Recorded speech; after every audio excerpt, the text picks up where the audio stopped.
you will hear part of a lecture given by an economist about North American women's attitude to money and saving. First, you have some time to look at questions 31 to 40.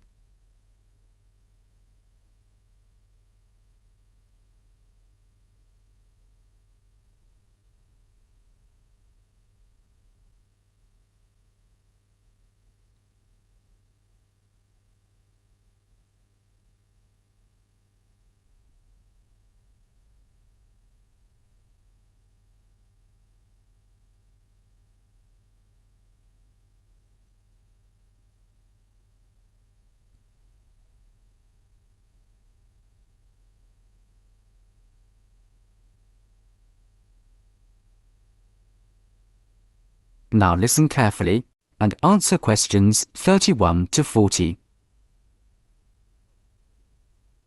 Okay, so we've been looking at the attitudes of various social and cultural groups towards the management of their personal finances, how important they feel it is to save money, and what they save their money for. One aspect that we haven't yet considered is gender. So if we consider gender issues, we're basically asking whether men and women have different attitudes towards saving money, and whether they save money for different things. Back in 1928, the British writer George Bernard Shaw wrote in his Intelligent Women's Guide to Socialism and Capitalism that a man is supposed to understand politics, economics, and finance, and is therefore unwilling to accept essential instruction. He also said, a woman, having fewer pretensions, is far more willing to learn. Now, though these days people might question a lot of the assumptions contained in those statements, recent research does suggest that there are some quite fundamental differences between men and women in their attitudes to economic matters. Let's look at what men and women actually save for. Research studies of women in North America have found that women are far more likely to save for their children's education, and they are also more likely to save up in order to buy a house one day. The same studies have found that men, on the other hand, tend to save for a car, which, by the way, takes a surprisingly large amount of the household budget in North America. But the other main priority for men when saving money is their retirement. When they're earning, they're far more likely to put money aside for their old age than women are. Now, this is rather disturbing, because in fact, the need for women to save for their old age is far greater than for men. Let's consider this for a moment. To start with, it is a fact that throughout the world, women are likely to live many years longer than men, so they need money to support them during this time.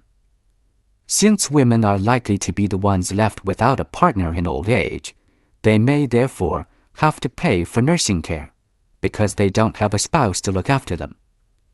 Furthermore, the high divorce rates in North America are creating a poverty cycle for women.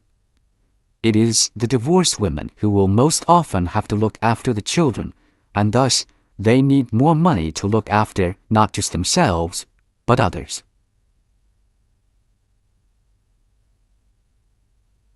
So what can be done about this situation? The population in North America is likely to contain an increasing number of elderly women. The research indicates that at present, for women it takes a crisis to make them think about their future financial situation. But of course, this is the very worst time for anyone to make important decisions. Women today need to look ahead, think ahead, not wait until they're under pressure.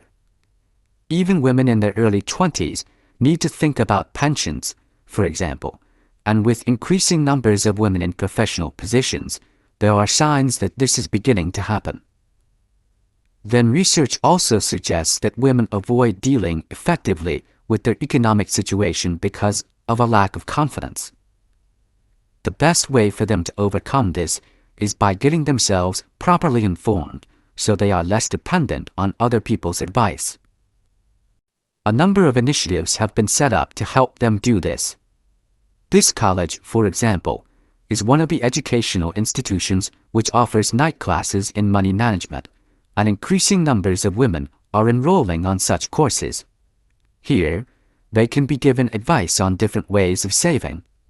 Many women are unwilling to invest in stocks and shares, for instance, but these can be extremely profitable. It is usually advised that at least 70% of a person's savings should be in low-risk investments. But for the rest, financial advisors often advise taking some well-informed risks.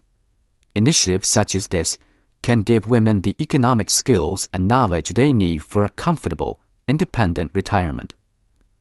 The increasing proportion of elderly women in the population is likely to have other economic consequences.